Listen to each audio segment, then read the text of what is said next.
Hello, and welcome to the Asia Link podcast, where we explore the many facets of life across Asia. In today's episode, we're diving into the fascinating and complex world of religion and spirituality in India. India is a land of diverse spiritual practices and religious beliefs, with Hinduism, Islam, Sikhism, Buddhism, and many other faiths playing an important role in shaping its culture. To help us better understand this, I'm joined by two incredible guests from India who will share their perspectives, Animesh Mishra and Dr. Vijay. Let's meet them. Would you both like to please introduce yourselves?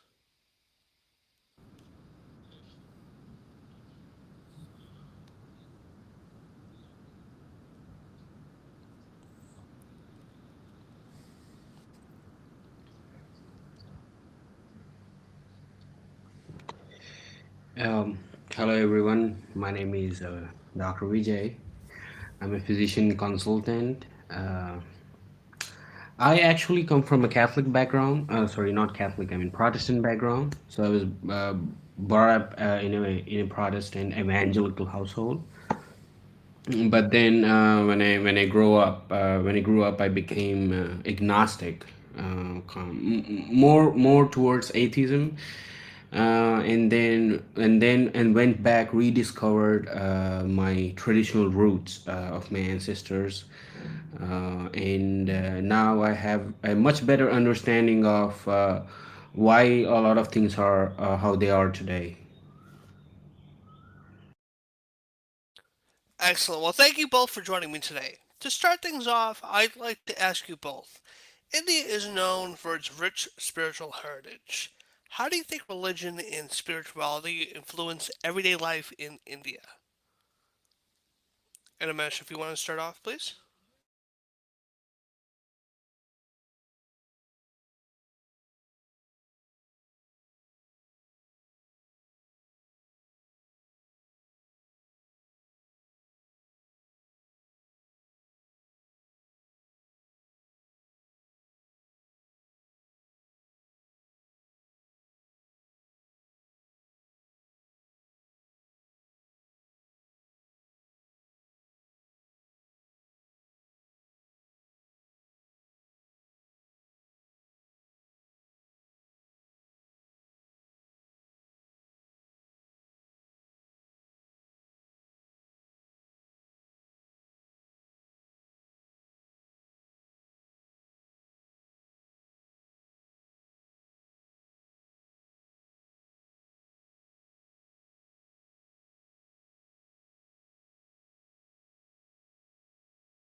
Yeah.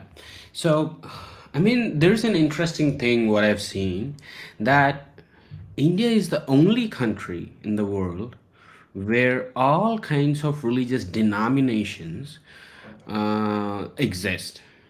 In fact, India is the only country where all kinds of Islamic denominations exist without being persecuted. While in Islamic countries themselves, there would be some Islamic denominations that get persecuted.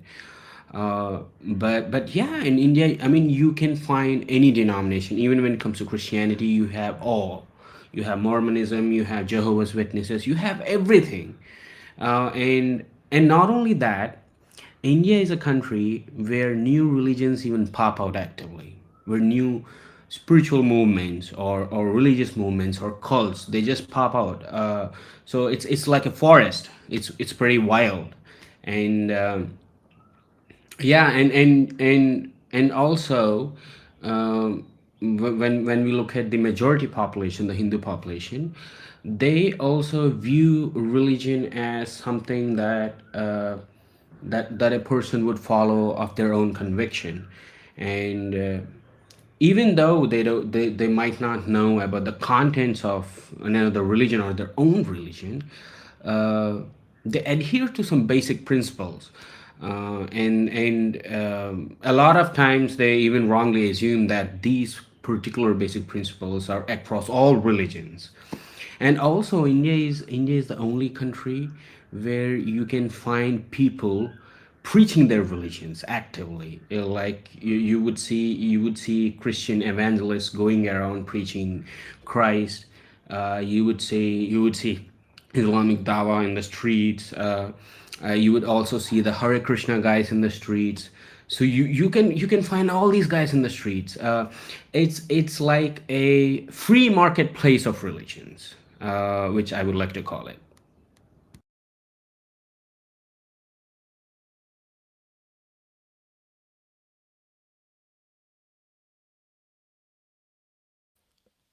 That's such an insightful start.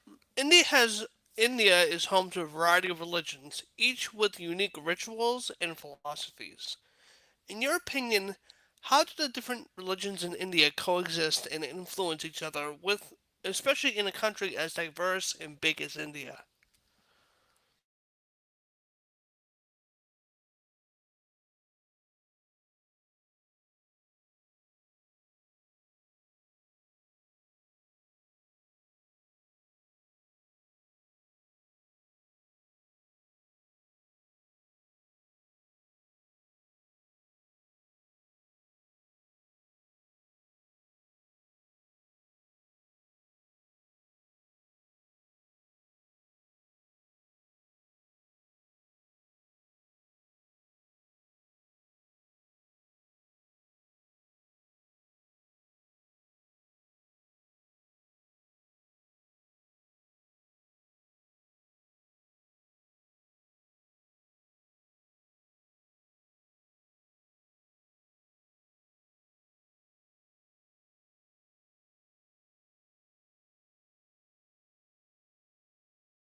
So, when it comes to the idea of secularism, right? Um, Usually, the state is secular and not the people. But you would find this phenomena exclusively in India, where individuals are secular, and and when you ask them, when you tell them, okay, how can you be secular? You follow one religion or the other. So they have this idea that they have the individuals of this country, the majority of individuals of this country have imparted those secular principles into them, even though they follow one particular religion. And I have been to at least a dozen countries, and I haven't seen this line of thinking anywhere else. And also, talking about Zoroastrianism, Zoroastrianism is actually not a completely foreign idea, right? When we look at the Hindu Vedas, our scriptures, they do talk about something similar to Zoroastrianism. And also, when we look at the religious history of Judaism and Christianity, uh, Zoroastrianism, there are ideas of Zoroastrianism that influenced Judaism and in turn influenced Christianity. And a very few people know, but Zoroastrianism within itself got influenced from the Vedic religion. So it's pretty beautiful when you see it that ideas from India went out, evolved outside, and they came back. So, and also when we look at Hindu theology in general, um, other religions are also seen as a part of a divine, you would say, plan. Because in Hinduism, the God is so transcendental that we can't understand him. So it's part of his plan that multiple religions, cultures, and languages exist because each individual soul has to go through their journey to get liberated. So individual souls, every soul has a certain a level of maturity, because we have reincarnation here also. So today, this life, somebody is a Hindu. Maybe in the previous life, they were a Jew. Maybe in the next life, they're going to be an atheist. So everybody goes through all this and finally gets liberated and finally realizes the ultimate truth. So it's kind of beautiful when you look at Hindu from the Hindu perspective, from the Hindu theological perspective. Even other religions make sense. Even atheism makes sense.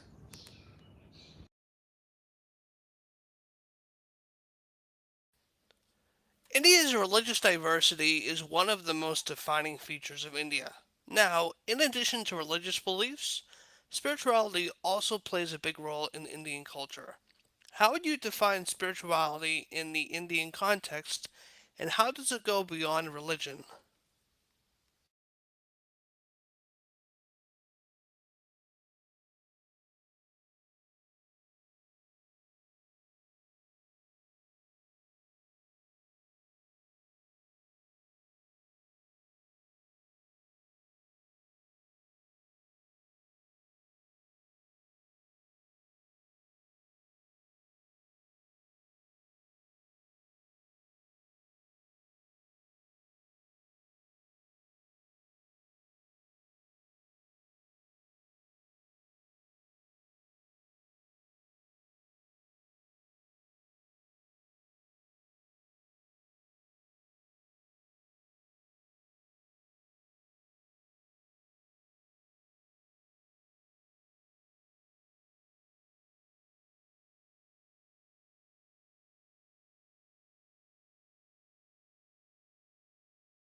Yeah, so spirituality, you see, like, I mean, if you look from antiquity in ancient times, uh, right, truth seeking, spirituality, religion, they weren't three different things.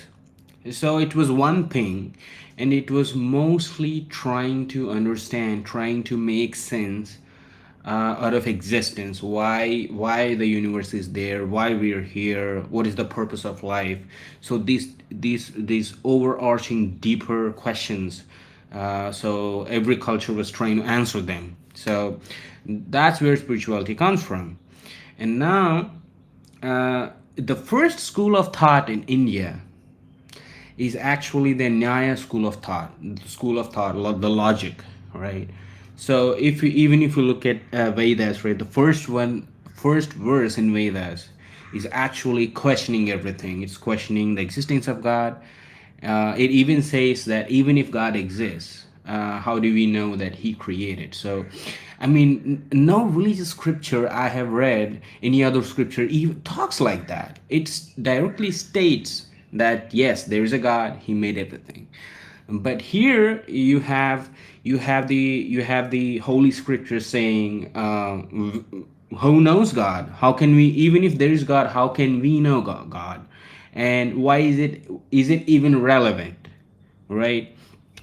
So Indian spirituality is more on knowing the self. Who am I? What am I supposed to do? And then it concludes that if you know yourself, that is your inner self, your soul, then you would eventually know the divine, because the soul of every living creature emanates from the supreme soul, the divine soul.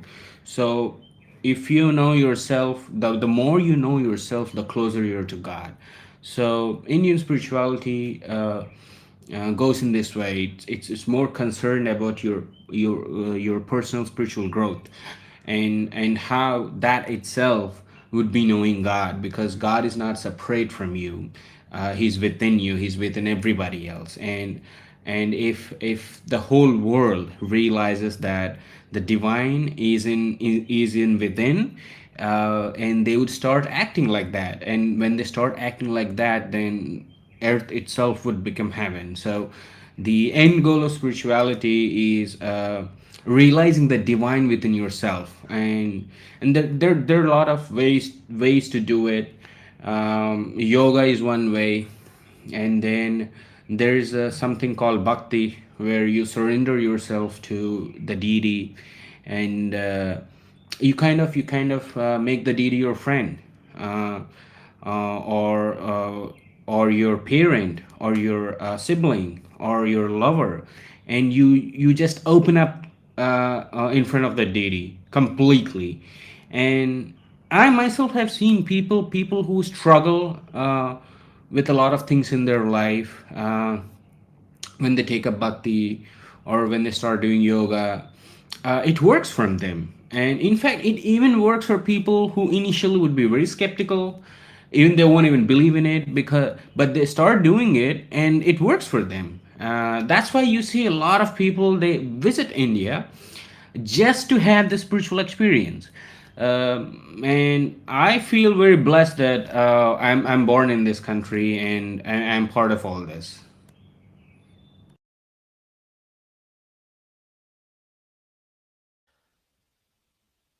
Spirituality takes place in India in many different forms. With so many temples, mosques, gurdwaras, and other sacred sites, India is filled with places of worship. Can you share an experience or a personal story of how a religious or spiritual place has had an impact on you?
Yeah, so my spiritual experience is kind of extremely unconventional.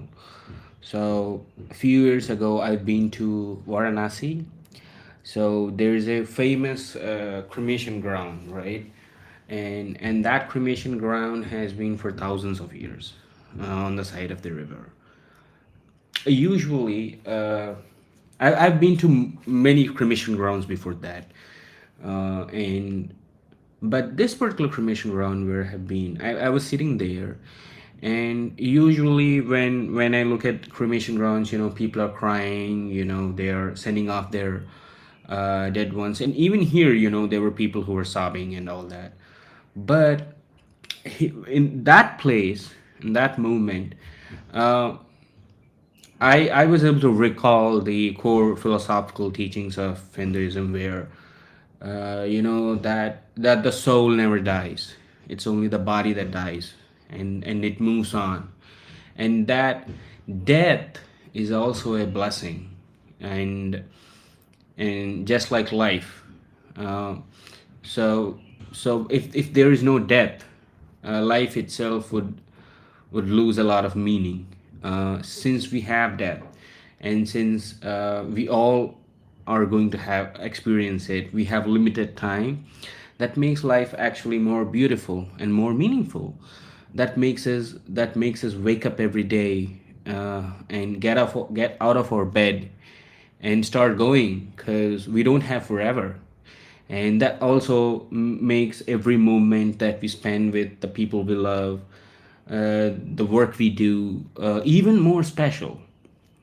And that makes it special. And I had this realization that, and death is also divine, and it's also equally a gift from God, just how life itself is. After that, I also got to know that there are a couple of other cremation grounds that are very ancient and very sacred, and I do even plan to go there.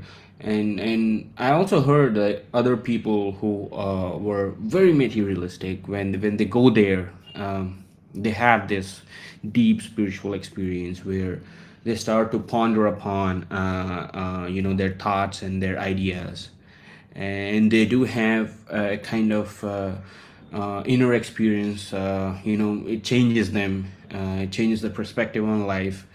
From that day onwards, I even though things don't go my way, I still I still deep inside I have this peace where I'm still I still feel fulfilled and happy, because I know that everything is divine. Even if things don't go my way, that it also has a divine plan to it. And I've even started experiencing. I started respecting negative aspects of life, like heartbreak or sadness. Even they have so much immense value. We fail to see that often. We think that everybody's supposed to be happy every time, but happiness will lose its meaning if that's what it should be. So death, sadness, they all bring meaning to each other. So this is the divine experience, this is spiritual experience that I had a few years ago when I visited that place.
Yeah, Mitch, are you there?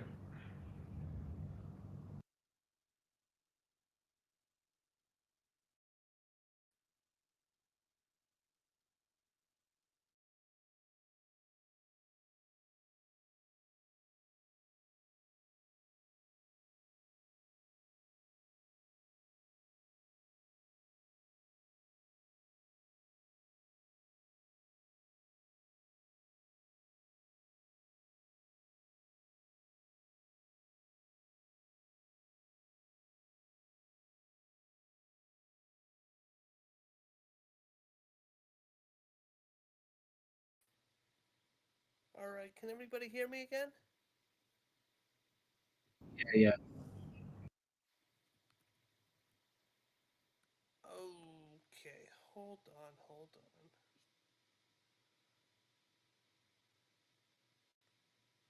I'm pausing the recording right now. Um, Hold on one sec.